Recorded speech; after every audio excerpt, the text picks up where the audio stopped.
Hi, welcome to my channel. Are you looking to teach in the UAE and Dubai? Then this one is for you. So what I will cover today is my journey from the UK, which started in 2010 till now, 2025. We'll talk about some of the salary benefits that you should be getting as a teacher if you're working in the Middle East, UAE. We'll talk about some of the red flags to spot. We'll also consider some scenarios where why am I not getting recruited, and then we'll talk about the regulations. Okay, so let's go straight into it. I qualified as a teacher in 2010, and straight away I wanted to work internationally with 0 years experience. Just finished my QTS year, and I was applying online, and there was one company that I registered with, and they were like, "Yeah, we got 5 schools coming down in London. We got interviews held. Your CV's been shortlisted." And then I drove down to London from Manchester along with other people. And guess what? We turned up. There were no principals. There were no schools. There were just 5 guys, and they were like, "Yeah, if you pay us, I can't remember the amount. It's around about 40, £50 registration fee a month. We'll provide you a database of schools and principals and everything like that." And they made some excuses why the principals couldn't come. For me, that was a straight no, and that's when I realized like there are players in the game you need to be aware of. So that started in 2010. I kept trying, applying. I had no success. So I worked in UK for 3 years, and then my first international contract came. Even though I was applying in UAE and Dubai, it didn't land in UAE and Dubai. I landed in Saudi in 2013 through a mutual connection that I was on a teaching program with. He was already in Jeddah at the time, and he recommended me, and I was interviewed, and I met the principal online, and then in London as well in 2000 and early 2013. So I met him, and I was offered the role, and they flew me out in August. So I did my 2 years in Saudi, come to 2000, working in a international school, so teaching from GCSE and the British curriculum, and now I was teaching American curriculum and also the IB curriculum. It was a growing school, so it was a school that had reached up to grade 8 when I joined, and then it would go into grade 9, 10 for the following years. So when we joined, there were about 17 new teachers in the group, and by the end of the first year, there was only 5 of those teachers that had stayed in that group. So I was one of them, along with a few of them. Majority of the teachers had left because there are challenges working abroad. So 2015, I packed my bags. I said, "Okay, I'm done with Saudi. I want to go somewhere else." 3 months later, I was back in Saudi working on another contract for 2 years. But prior to that, in early 2015, I joined an agency. Check them out. They're called Search Associates. The process to register is quite rigorous, but they are good. They do hold various job fair events across the globe, London, Dubai, Sydney, and in other countries as well, America, South American countries. So how the process works is you turn up on the day. There are many schools, depending on the region that you want to work in. And what they do is they already have your CV on the database. I mean, last time I did this was in 2015, so the process may have changed. They have your CV on the database. The recruiter looks at your CV for about 30 seconds to a minute. If it catches the eye, he offers you an interview there and then. Or either he'll say, "Look, let's have an interview at this time," or "Let's have an interview tomorrow." It usually happens on a weekend. So you have an interview, and what happens is usually within 24 hours. So when I did an interview in 2015 March, yeah, me and my friend came to Dubai.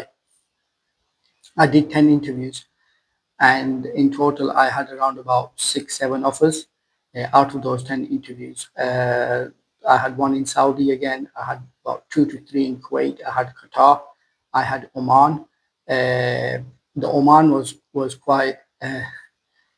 In the morning, this was 7 o'clock in the morning interview. I met the guy. He said, "Let's go at the breakfast restaurant. We'll have an interview there while we're having breakfast." So sometimes it's very casual. And he said, "Look, I already seen your CV, and I know you're a head teacher, and he recommends you highly. So I'm happy to offer you the role if you want. It was literally as that, and then we just had a normal conversation. There was nothing about teaching or anything like that. So he offered me the role on the spot. So sometimes it's quite easy, just like that as well, depending on your network. So check him out, search associates. There's a guy called Bill Turner. I think he leads the thing. Check him out on LinkedIn. I have no association or affiliation with these companies. I'm gonna suggest that I used. It's just that for people who don't know where to start, it might be a good starting point as well. So I would highly recommend that you have 2 to 3 years experience before moving to abroad, and I'll tell you why later. So 2015, I had around about 8 to 9 offers, and around about March time, I had about 8 to 9 offers, and come June, July, I had rejected most of the offers except one, and my luck, even that offer got pulled back, so I had no offers. So from going from about 8, 9 offers in March to June, I had 0 offers on the table. I had no work lined up. My contract was finishing, and I had already decided that I was not going to renew. I wanted to move on. Then in July, I saw a temporary contract in Saudi. So I joined that for 6 months, and then later that contract was turned permanently. And to be honest with you, that was one of the best contracts I had. I'll tell you why as well in later on.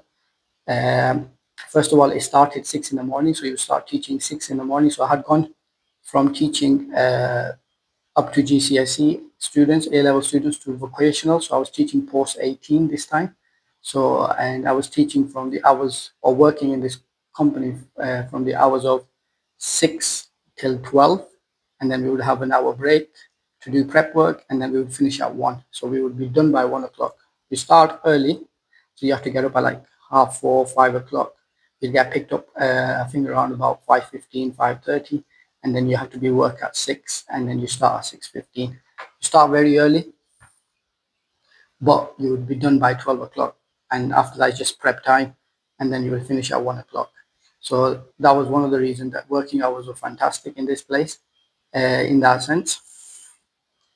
So I worked there till 2017, and that's when I decided that I want to come back to the UK and do my masters. So I left after the 2 year contract, came back to the UK, started my masters, and worked at the same time as well, gaining leadership experience along with theoretical knowledge of doing masters. So applying as well. While I was doing this, I started getting a bit of withdrawal syndromes. You can say that I want to go back. So I started applying again, and in March 2018, through there were various recruiters at the time. The one I used was World Teachers. There's also another one called Astute. Same again, I don't have any affiliation with them. I just use them, and I got an interview for a government role in March, and while I was doing my masters. So I completed my masters, submitted my dissertation around about end of August, September time, and then I joined the organization in October when I'd completed my masters. And I was there for 5 years working in the government sector in government schools in a senior leadership role. And then in 2023, I was offered to work as a program manager for inspections in Abu Dhabi. Then I moved to Abu Dhabi, which I did for around about just under a year. And then since then, I've been working as an educational consultant, as a freelancer, working on school inspections, delivering training to schools, delivering training to principals about the EU inspection framework, what kind of things to look out for, delivering teaching and learning training, data analysis, curriculum training to various schools across the UAE. So that's my journey. So if you are applying as a teacher, for example, what salaries or benefits should you look for? I think that's one of the most important part. So like I said, I think you should have 2 to 3 years experience before you move out. This is why, because some schools are not at that place where they can offer you development or can guide you, or there isn't a mentorship program really built in the school yet, because it might be a growing school. Like the school I joined is a growing school, so they didn't really have a mentorship program. So it is really beneficial that you learn the trade in the UK, the ins and outs, and also the resources that you will have built in the 3 years, because some schools are very limited on the resources. That is not because the school hasn't invested, it's just that the teachers they've kept the resources and they're taking the resources with them. They didn't leave it on the share drive or on the SharePoint for the other teachers to use. So sometimes does that happen? So that's why I say you should have 2 to 3 years experience so you learn the trade, because you don't want to be put off the profession as well, because you may see some practices that you'll be like, I'm not sure really about that one. So you don't really want to be put off the profession as well, because you worked very hard to get to that place. So the salaries, they vary. There is not a national scale like the UK pay scale. Every school has their own pay scale because every school is independent. They could be a part of a group, but because of the fees structure of the school, so therefore they have their own budgets. So, for example, there are low-paying schools, paying schools. There are middle tier schools, and there are high premium schools. So, if you're a British teacher working in a high premium school, you should be looking at on average around about as a 10 to 12,000 in the local currency. That could be dirhams, that could be reals if you're working in Saudi, or Qatari real if you're working in Qatar. 10 to 12,000 dirhams. They also should provide you with accommodation or at least an allowance that should cover the accommodation along with visa costs, medical insurance, and some of them offer medical insurance for the family and also visa for the family. Some don't, and also they should cover your flights, and some also provide flights for the family as well.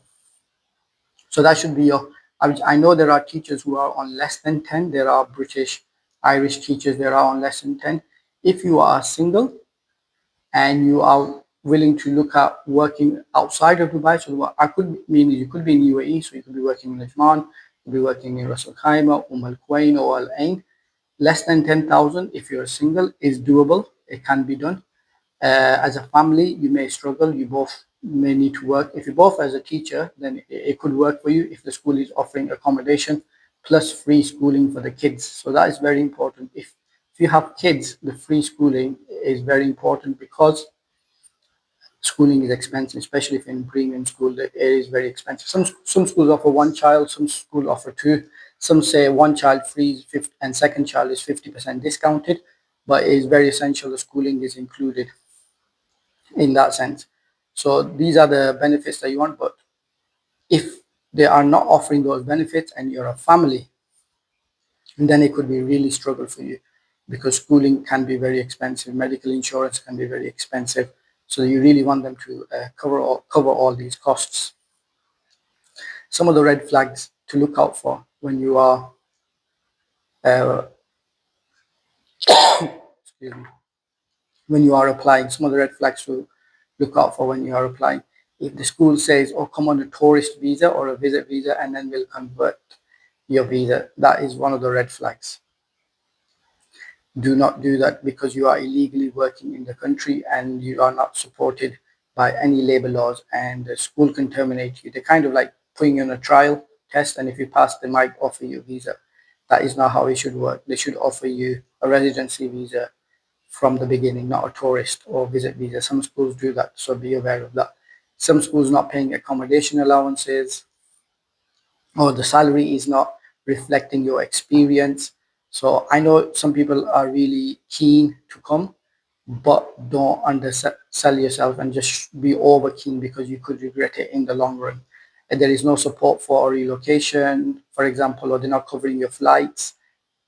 These are all red flags. Also, look at the reviews online about the school. If the school has a high turnover, believe me, some schools have up to 50, 60% turnovers of teachers every year. And that's another red flag that why there is a high turnover. Like I said, the first school I joined, by the end of the first year, 12 out of 17 had already left. There was only 5 of us left behind. So that is more than 50% turnover of the school. So these are some of the red flags that you need to look at. On average, it's 15 to 20%. For me, that is still high because every 5 years you've got a new set of teachers. So that is quite uh, concerning from a parent's point of view and also from teachers because they still have a high turnover. But that is the average in Dubai, 15 to 20%. That is the average because people move on, they move to different countries, transitional, personal problem, family problems, they have to move back.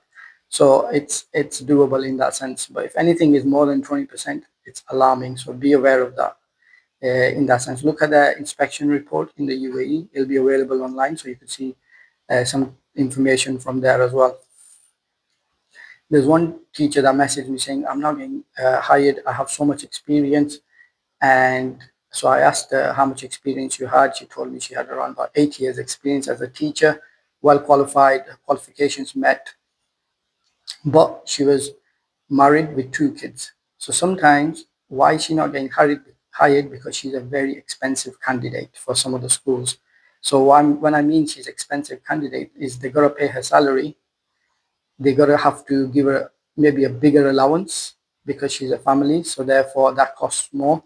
They have to provide visa. If her husband isn't working as a teacher in the same school, they have to maybe provide visa cost for her, her husband, and 2 kids. There are also insurance for the 3 extra people. There is also extra flights for the 3 people. So if you look at the whole thing, it is quite expensive. So sometimes you could be perfect candidate on paper, is that the school does not have a budget. There are some schools that will cover that. Don't get me wrong. There are schools that will cover that, but there are some schools who won't pay for all that because for them it's out of their budget. So you could be perfect on paper, but you're just too expensive for them to hire you. And your interview could go really well as well, but it just doesn't work. So a lot of schools hire single teachers or couple teachers. So just it works out financially better for both parties in that sense. So it's not sometimes that it's you or your interview, it's just that you just become too experienced and you're just more expensive for them to hire. Alternatively, look at Saudi. Saudi still, if you're willing to go Saudi, Kuwait. Like I said, I started in Saudi, even though I wanted to go to Dubai beginning, but I started in Saudi and eventually 7 years, 8 years later from my time that I was in um, UAE, and I still didn't start in Dubai. I started in Ras Al Khaimah and then made my way down to Dubai where I am currently now in that sense. So these are some of the things. Sometimes the regulations are also changing. So each Emirates have their own regulation authority that look at the licensing of the teacher and provide approval. So each one is different. There are similarities in a lot of contexts, but there are a few differences. So sometimes, for example, if the supply isn't there and there's a high demand of teachers needed, what happens is sometimes the regulations they show some leniency in approvals. For example, recently they would only, for example, if you wanted to teach English and you're an English teacher, they would only accept a person whose bachelor, for example, was in English. They wouldn't accept somebody in media or other subjects or a TEFL, but there have been times in the past they have accepted those because there was a high demand for teachers. So when the demand and growth changes, the regulation authorities do show some leniency in some ways. So it just depends on the situation. So for example, if you want to teach English, you need your degree to be in English. You can't have a media or law degree in that sense. For example, you want to teach mathematics. I know they show some leniency if you got engineering degree to teach mathematics, but generally they want mathematics, but engineering is doable as well in that sense. So they are very specific currently, but that could change in the future as well. So if I hope that helps. I try to keep it short as possible and not keep it too long. And hopefully, if there are any questions, leave me a question. Follow me. You can also follow me on Instagram. You can also follow me on TikTok and YouTube as well. And if you have any questions, leave me a question and I will get back to you. Okay, thank you. Offer is made.